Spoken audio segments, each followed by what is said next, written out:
इस वक्त आप आराम से बैठकर इस वीडियो को देख रहे हैं, मगर मैं आपको कहूँ, आज जिस जगह पर आप अभी बैठे हो वो जमीन आज से करोड़ों साल पहले 8,500 डिग्री के तापमान से उबल रही थी, या जिस जगह पर आप बैठे हैं वो जगह लाखों सालों तक बर्फ से ढकी हुई थी। ये दोनों बातें सच हैं। इस 15 मिनट की वीडियो के अंदर आप पृथ्वी के 450 करोड़ साल के सफर को देखने वाले हैं। जिस जगह आज हमारा सौरमंडल है, वहाँ विभिन्न प्रकार की गैस और धूल के बादल हुआ करते थे। वैज्ञानिकों के मुताबिक इन धूल के बादलों से दूर एक तारा हुआ करता था। वक्त के साथ साथ उस तारे की ऊर्जा कम होने लगी, जिसके कारण उसके अंदर एक विशाल विस्फोट हुआ। विस्फोट की वजह से अंतरिक्ष की ये धूल एक दूसरे से दबने लगी। इस दौरान बादलों में स्थित धूल के कण दबाव और गर्मी के कारण बड़े उल्कापिंड और पत्थरों में परिवर्तित हो चुके थे, और इसी दबाव की वजह से इन बादलों में स्थित रेडियो एक्टिव पदार्थ ने ग्रेविटी का निर्माण किया। इस ग्रेविटी के कारण बीच में हाइड्रोजन और हीलियम इकट्ठा होने लगे। बीच के इस भयंकर दबाव के कारण एक विशाल विस्फोट हुआ, और इसी विस्फोट के कारण हमारे सूरज का जन्म हुआ। अंतरिक्ष में फैले एस्ट्रॉयड यानी क्षुद्र ग्रहों में भारी वजन की वजह से सूरज के करीब आकर सूरज की परिक्रमा करने लगे। धीरे धीरे इन्हीं एस्ट्रॉयड में भारी टकराव हुआ, जिसके फलस्वरूप मरकरी, विनस, अर्थ और मार्स जैसे ग्रहों का निर्माण हुआ। वैज्ञानिकों के मुताबिक उस वक्त पृथ्वी और मार्स यानी मंगल ग्रह के बीच थिया नामक ग्रह सूरज की परिक्रमा किया करता था। पृथ्वी पर ग्रेविटी होने की वजह से सूरज की परिक्रमा करने वाले एस्ट्रॉयड अब पृथ्वी की परिक्रमा करने लगे, और धीरे धीरे करोड़ों सालों तक ये पृथ्वी पर गिरते रहे। और ऐसी घटना हमारे पड़ोसी ग्रह थिया पर भी हो रही थी, जिसके कारण थिया पृथ्वी के और करीब आने लगा और आकर पृथ्वी से टकराया। इस भयंकर टकराव की वजह से पृथ्वी के हिस्से कणों के रूप में अंतरिक्ष में फैल गए और एक रेस की तरह पृथ्वी की परिक्रमा करने लगे। इन्हीं परिक्रमा करते हुए कणों में टकराव होने लगा, जिसके कारण हमारे चांद का निर्माण हुआ। उस वक्त पृथ्वी पर सिर्फ एक ही समुद्र हुआ करता था, और वो था 1900 डिग्री सेल्सियस के तापमान पर उबलते हुए लावे का। उबल रही थी वो सारी चीजें जिसे आज आप अलग अलग नाम से जानते हैं। वक्त के साथ साथ पृथ्वी धीरे धीरे ठंडी हो रही थी, जिसके कारण पृथ्वी के भारी तत्व जैसे धातु और रेडियो एक्टिव पदार्थ पृथ्वी के केंद्र में जाकर इकट्ठा हो गए, और हल्के पदार्थ पृथ्वी की सतह पर आ गए। लाखों सालों तक पृथ्वी पर उल्कापिंडों की बरसात हुई, और इन गिरते हुए उल्कापिंडों में जमा था नमक, मिनरल्स और पानी। करोड़ों सालों तक इन उल्कापिंडों की बरसात होती रही, और धीरे धीरे पृथ्वी की ऊपरी सतह पानी से ढकने लगी। वैज्ञानिकों के मुताबिक यही वो वक्त था जब दूर गहरे पानी के अंदर निकलते ज्वालामुखियों से पहली बार सूक्ष्म जीवों का निर्माण हुआ। लाखों सालों बाद एक वक्त ऐसा आया जब पृथ्वी की पूरी सतह पानी से ढक चुकी थी। हमारी पृथ्वी के सबसे अंदर का कोर रेडियो एक्टिव पदार्थ से बने होने की वजह से हरदम गर्म होता रहता है, लेकिन जब भी पृथ्वी की ऊपरी जमीन ठंडी हो जाती है, तब पृथ्वी के अंदर की गर्मी बाहर नहीं निकल पाती, जिसके कारण ज्वालामुखियों का निर्माण होता है। और उस वक्त कुछ ऐसा ही हुआ। पानी से ढकी हुई पृथ्वी पर हजारों की तादाद में ज्वालामुखी निकलने लगे, और आने वाले लाखों सालों तक इन ज्वालामुखियों का निकलना जारी रहा, जिससे पानी के ऊपर जमीन का निर्माण हो रहा था। इस वक्त भी पृथ्वी पर वातावरण न होने की वजह से अंतरिक्ष से उल्कापिंडों की बरसात हो रही थी। आज से लगभग 300 करोड़ साल पहले पृथ्वी पर ऐसा वक्त आया जब पृथ्वी का वातावरण लगभग स्थिर होने लगा था। ज्वालामुखी निकलने धीरे हो गए थे, और पृथ्वी का एक दिन 12 घंटे का हुआ करता था। साल बीतते गए, और धीरे धीरे ये सूक्ष्म जीव विकसित होते गए और समूह में रहने लगे। आज से लगभग 250 करोड़ साल पहले पहली बार पृथ्वी पर ऐसे जीवों का निर्माण हुआ जो जीने के लिए ये पानी के अंदर के मिनरल्स यानी खनिज पदार्थ और धूप का इस्तेमाल करते थे, और मल त्याग के रूप में ऑक्सीजन बाहर निकालते थे। इस वक्त तक पृथ्वी पर ज्यादातर ज्वालामुखी निकलने बंद हो चुके थे, और इन माइक्रोबैक्टीरिया की वजह से वातावरण में ऑक्सीजन की मात्रा बढ़ रही थी। वातावरण में ऑक्सीजन बढ़ने की वजह से पृथ्वी का वायुमंडल बनना शुरू हुआ, और आने वाले हजारों सालों तक वातावरण में ऑक्सीजन की मात्रा बढ़ती रही। जिसकी वजह से पृथ्वी के ज्यादातर हिस्सों में ये सूक्ष्म जीव फैल गए। हजारों सालों बाद एक वक्त ऐसा आया जब पृथ्वी में ज्यादा ऑक्सीजन बढ़ने के कारण ये सूक्ष्म जीव मरने शुरू हो गए।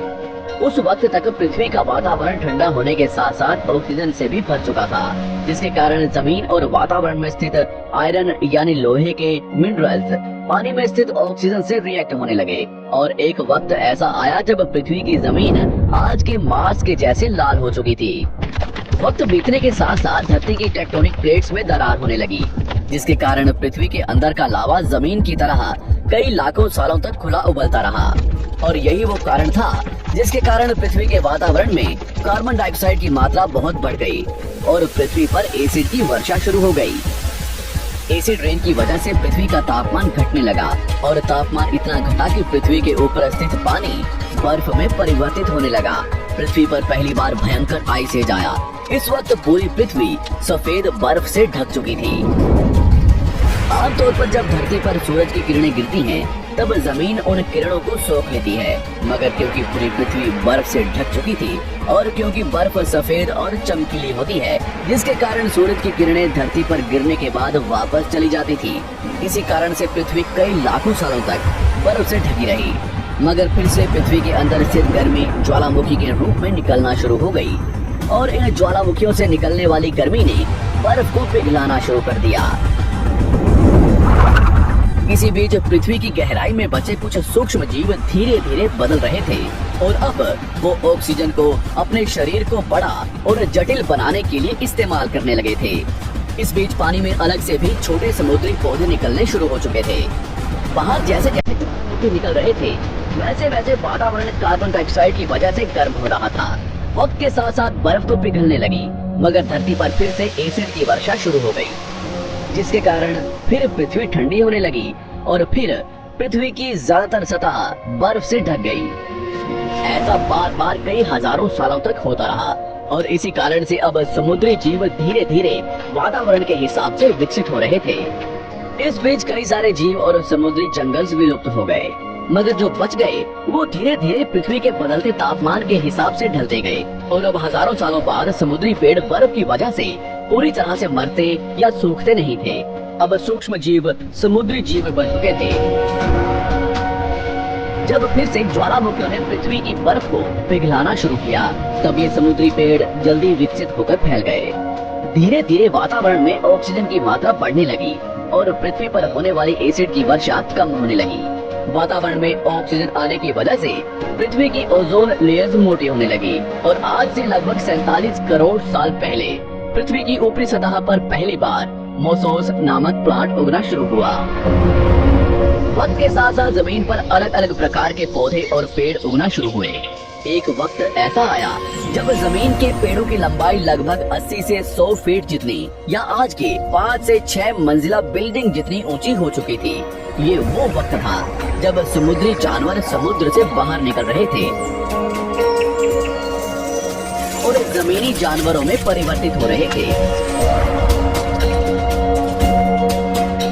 धरती की ज्यादातर जमीन एक जगह इकट्ठी हो चुकी थी, जिसे आज हम पैंजिया महाद्वीप के नाम से जानते हैं।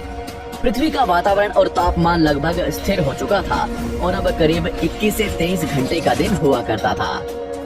अब समुद्री जीव पानी से बाहर रहने लगे थे और वातावरण के हिसाब से उनके शरीर का रंग रूप बदल रहा था। धीरे धीरे ये जमीनी जानवर डायनासोर्स में परिवर्तित हो गए। जिन डायनासोर्स ने पेड़ पौधे खाने शुरू कर दिए, उनका शरीर लंबा और विशाल रूप से विकसित होने लगा। कुछ डायनासोर्स शिकार किया करते थे, जिसके कारण वे छोटे और तेज होते चले गए।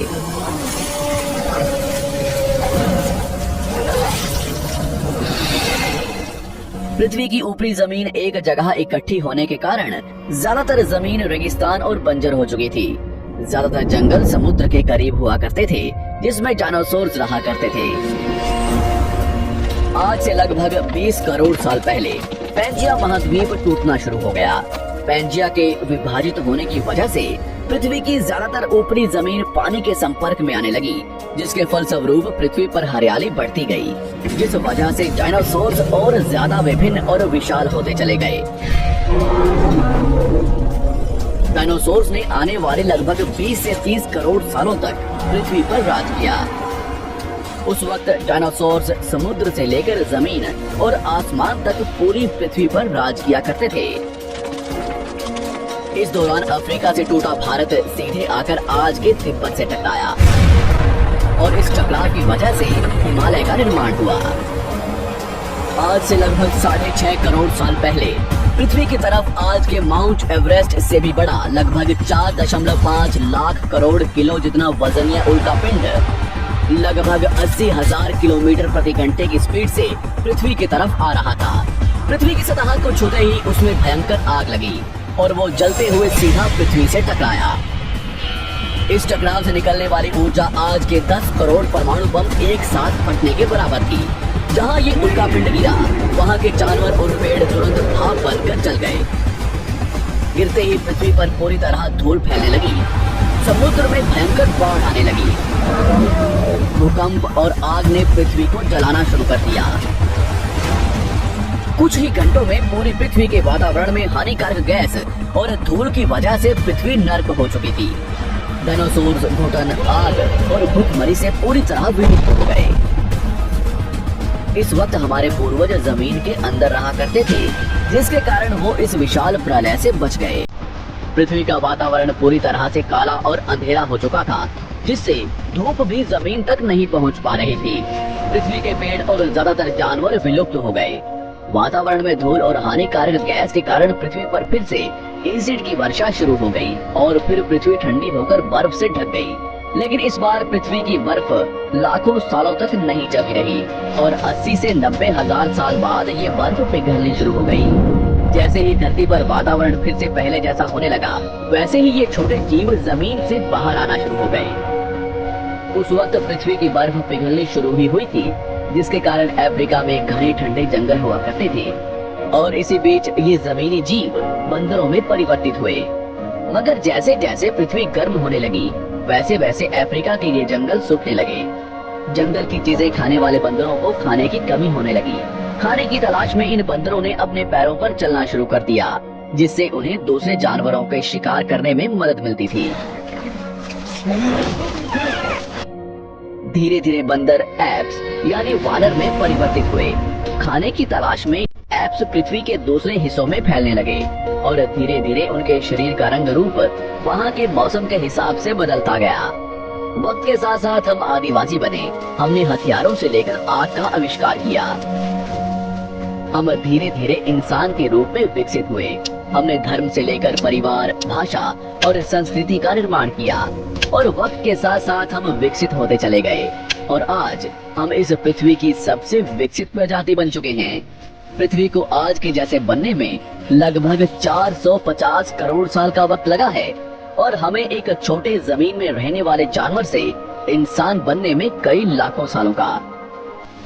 मगर हमने इन 100 सालों में जितना पृथ्वी को गंदा और तबाह किया है, उतना आज तक किसी भी प्रजाति ने नहीं किया होगा। हम फिर से धरती को गर्म कर रहे हैं और कार्बन डाइऑक्साइड की मात्रा बढ़ा रहे हैं। वैज्ञानिकों का मानना है कि पृथ्वी पर फिर से विशाल परिवर्तन होने वाला है। भविष्य में पृथ्वी कैसी होगी, जानेंगे हमारी अगली वीडियो में।